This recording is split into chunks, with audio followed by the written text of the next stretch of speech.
Walking along the picturesque and windswept north shore between the towns of Ardrossan and West Kilbride, you'll see breathtaking views of the Isle of Arran, rolling waves, and perhaps even the occasional seal or dolphin.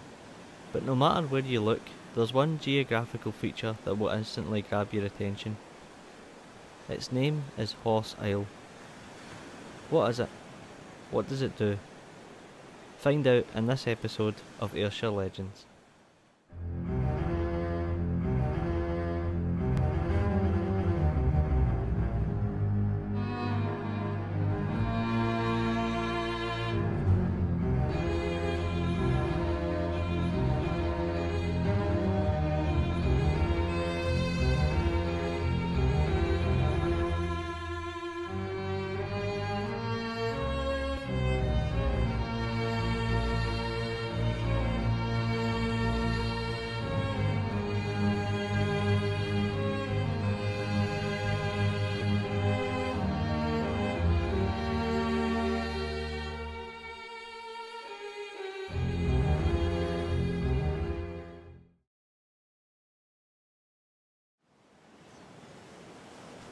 Horse Isle, or Horse Island, is a small low-lying island just 1.25 miles off the coast of Ardrossan in North Ayrshire.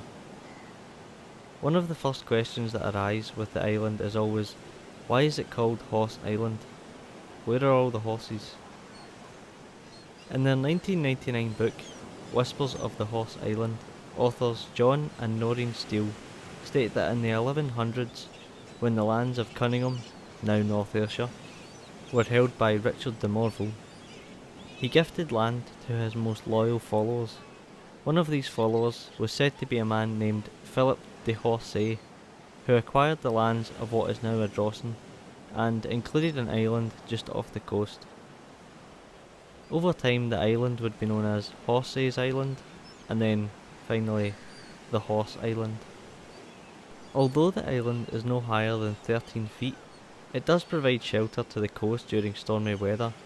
There are also two smaller islets on the east and north sides between Horse Isle and the mainland. In the 1788 survey of the Montgomery and Eglinton lands, these islets were recorded as Robinson's Rock and Withrow's Rock.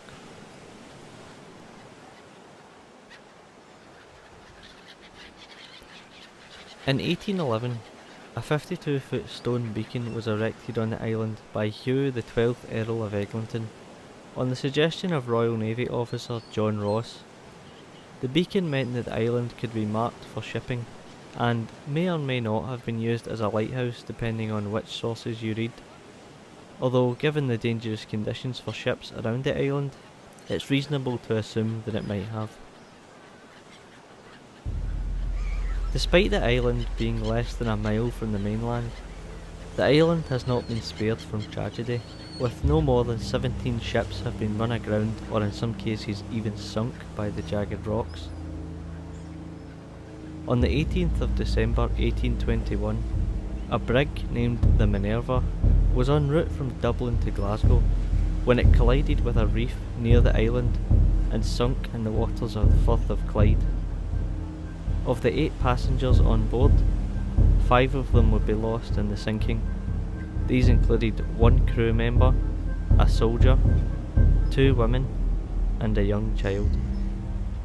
50 years later, on the 1st of January 1871, a ship named the Morning Star of Dublin was sailing up the Firth of Clyde during rough conditions when it was blown off course by a southwesterly gale. The strong winds caused the ship to run aground on Horse Isle. Despite the damage caused, all members of the crew on board were unharmed and were rescued the following day by the Fair Maid of Perth, a lifeboat from the National Lifeboat Association. More recently, on the 21st of February 1960, a small tugboat named the Brigadier, formerly the Empire Frank, was en route from Canada to be broken up at Troon Shipyard when it ran aground and was stranded on the coast side of the island. Thankfully, there were no recorded losses of life.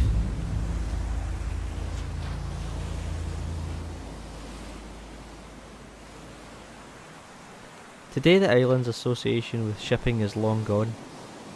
Due to its remoteness, Horse Isle is now a sanctuary for birds and other aquatic wildlife.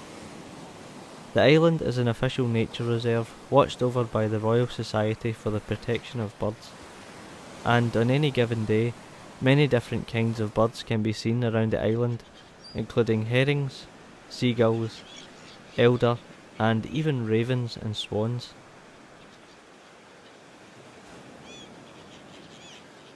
The beacon on Horse Isle has stood watching over the North Shore and Ardrossan Harbour for over 200 years, and hopefully this will remain for many more years to come.